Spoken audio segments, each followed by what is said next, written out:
How's your wife's journey like rolling with you? Because you could be here DJing across the country. It's not sexy. It's It's not sexy at all. There's a lot of problems. of course. It's real. Yeah, It's real. I'm a good dad, but it's the moment I could be out, I'm out, yo. They don't understand it. Like, you don't want to be here with us. I'm like, no, it's just I like my job. It's fun. Yeah, I'm a road dog, yo. Come on, man. And like this is a very nice room. This is the Dave Chappelle run. The Chappelle run has its perks. Chappelle runs are always high end, beautiful. Bruh. Yeah. So but I'll go to the low end runs. But were you at the camp this summer? This is the Instagram. All the comedians been drooling over these photos. We just see the end of the show. Yeah. And we in here we in the mirror like, fuck, I gotta get to this camp. Yeah. I don't know how to get to this one camp. I think I saw Carlos pull up one time. I was like, yo, Carlos made it. To me, that's like, oh, he made it to the draft. Right, you know what I'm saying? Like, it's big dog camp. Yeah. It's like the combine down there. The summer camp was fire. This cornfield in Dave Chappelle's town in Ohio. And I was going there early, me and Michael Che. I remember you were very early. You were very early. It was not put together right. No, it was like stage and y'all. 60 seats, maybe. No, the screen, the screens that be in the concert. Right. It was like a 27-inch Trinitron. I mean, like somebody had it in the garage. Is this after or before the 840? The 846 was the first one. He just went in that field, went in the gazebo, and did that. And then it started to grow from there. So we went there like a day after he shot that. And then he was like, I'm about to put this out. And we saw it. We were like, whoa, this is crazy. But then it just kept growing. So I couldn't live out there like other comedians were doing. It was like people were cleansing their life out there on Instagram, and you would see it. Yeah, they're like, do that. Yeah, Tiffany Haddish came back with the low cut and the Ohio Players Halloween costume.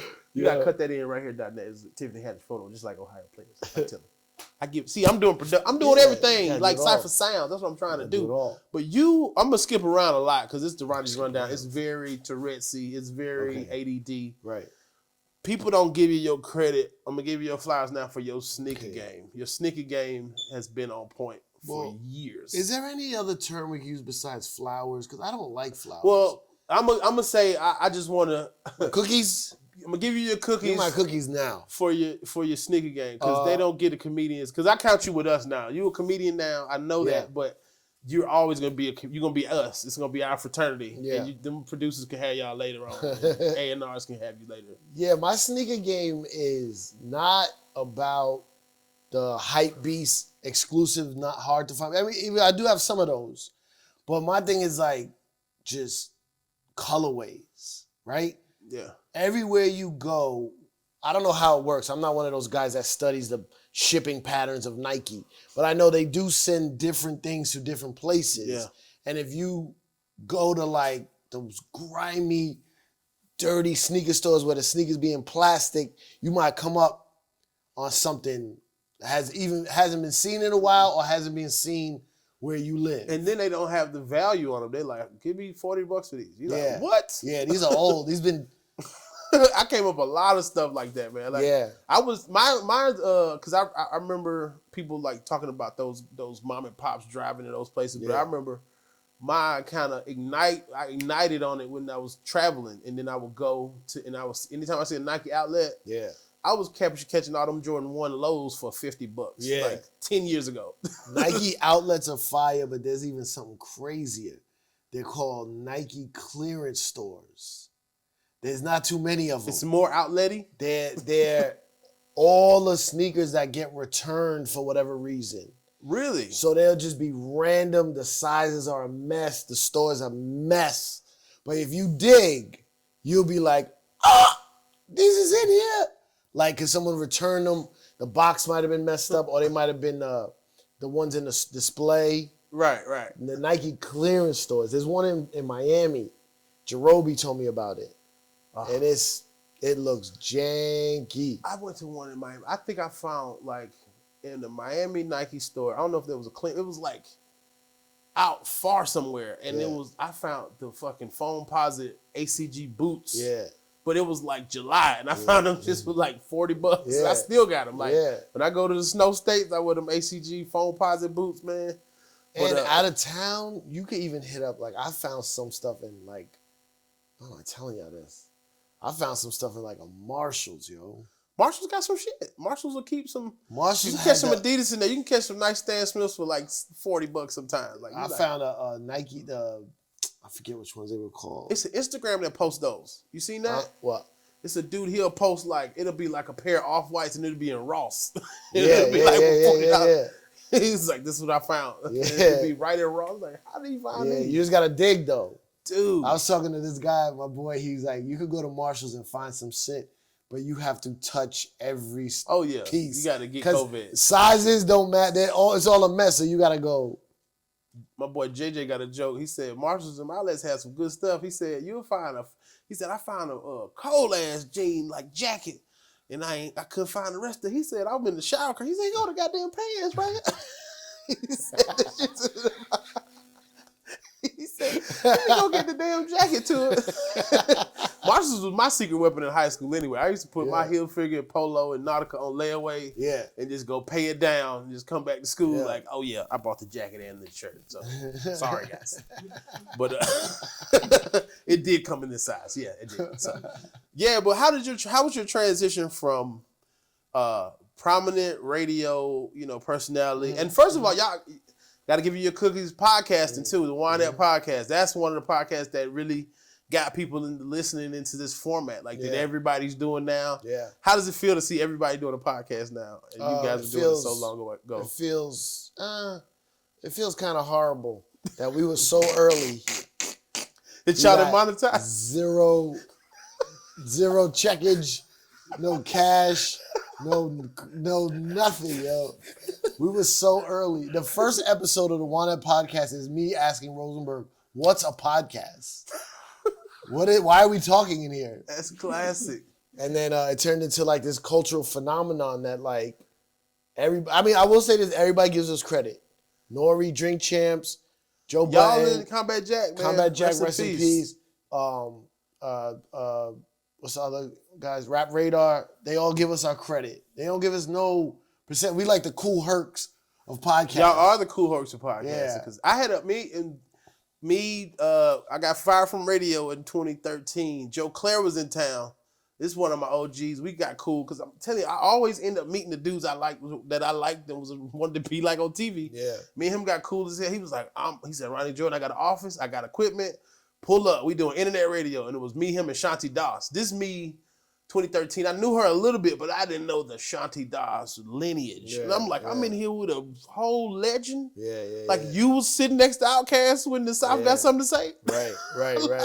Yeah. Because it didn't register to me. She was like, 3 stacks is over my house right now. I was like, yeah. That's crazy. Yeah, he's going through something. I was like, yeah, right. But from Outkast, no, he said, you're home now. Yeah, man, y'all so humble with it because we're excited about just y'all was there. You DJ for Little Kim. Like, how did you quit all the media stuff and start comedy? That's what I'm trying to get to. What clicked in your head and was like, I'm gonna start over with a whole nother career? So, radio just ran its course. It's just, I was at the end of my line. I was like, I can sit here and do this for the rest of my life, which is what I thought I was going to do. But I really love the road. I really love traveling. And I made a decision early in my career to stick with radio instead of trying to be like a tour DJ. Mm-hmm. I didn't go on tour with Rihanna, Pitbull. And these people who asked you to go. Yeah. They were like, I broke these people. And they were like, yo, you are DJ now. And I'm doing the radio. So I chose that. But I don't regret it, but I do love the road. So then once I was on the radio, I just got tired of it. And comedy I was doing it part-time. I said, you know what? I'm just going to jump and try to do it full-time. And it's been working out, but it's really the key is, for me, is you got to find your happiness. Or if it's not worth it. If you're just doing it for the check, which for a couple of years I was, it's not worth it. I was getting unhealthy. I was sad. I was just going to work like miserable. When people tell you to do something, you don't want to do it, even if you like it. It's like that's what a job is to me. It's like, I was having fun doing this shit for free, but right. Now, it's true. You tell me I got to go to do an AT&T fucking call at the parking lot for like 3 hours. I know. And I used to love doing that stuff, and then until I didn't. You know what I mean? So you never traveled with Lil' Kim when y'all? No, in those days, the early days. Did you travel when she was? What's that song that she had with Swizz Beatz? No. Only the first album. Because I opened for her in the Georgia Dome. She came out here for like a Battle of the Bands before. Then Ryan Cameron just threw me on stage in the Dome. It was like, but the stage was on the ground, and I was like, he was like, yeah, just do your ending joke. I was like, what the fuck? He just put me up. We got a comedian for y'all. They like all rowdy. It's all Atlanta people. And I just went up there and did my joke. But I didn't know Lil' Kim was that tiny. Oh, yeah, she's small. Dude. Yeah, super small. So how, like, knowing Lil' Kim and knowing the lineage, how was watching the Notorious movie for you? Was it like cringe-worthy? The Notorious movie. It's like the... Yo, no disrespect. True Hollywood story shit? No disrespect. That is trash. Trash. It's like the... Shout out to Gravy. He in Atlanta somewhere doing something. I seen what's the kid's name that played D-Rock in the movie? Oh, Brian I forgot his name. Oh man, he's been at the shows almost every night. That's what's up. I forgot his name. He's an actor. He lives down here now, but I know him from New York. But great. They did their thing acting wise. Yeah, for sure. But the stories, the beautiful Disney pop version of Biggie's life was like, it was crazy. Cause like he was like gun-toting, like he was a hooligan for real. It's like. Yeah, they. How was your first interaction with Biggie? What was it like? No, I only met Biggie once. It was quick. It was at a club. Wasn't even before I was with Lil' Kim. I just met him. I was with I think Big Cap, rest in peace. And Biggie was leaving, and we just said what's up. And I was like, oh man, that's B.I.G. But he wasn't even as big as he became, you know. For sure. Then when I DJ'd for Lil' Kim and Junior Mafia, they lived in Biggie's house, so I was always there, and it was like, oh yeah, Big just left yesterday, or Big coming back tomorrow. I'm like, damn it, man. Keep missing him. I'm in his house, yo. His daughter was there eating cereal, and his mom was there, and all the Junior Mafia was there, and they like, oh, I'm like, is Big here? No, he just left. He left like 20 minutes ago. Yo, I was so mad, yo. Oh my God. Man, like, so I've been following your Instagram all summer, and you've been posting about your new property in Vermont. Yeah. And I was like all excited. He was like, yeah. Nah, motherfucker, I was just... Yo, son. You are clearly in one of the boroughs in New York on one of the pictures. And you was like, my new Vermont home is... Instagram is a lie. 100%. I don't understand why people think this is real life. I made one joke because I was in like the backyard of my in-laws' house. And it had like little trees. I was like, oh, it's like Vermont. You know what I'm saying? People were like, did you move to Vermont? So I was just like, yeah. Yeah. And then I just kept going on with it. I caught you on like reflecting about moving, your decision to move to Vermont. I was in Colorado. I was just taking pictures. Yo, beautiful Vermont. The guy, the promoter's like, bro, how you promoting the show in Colorado? You said Vermont.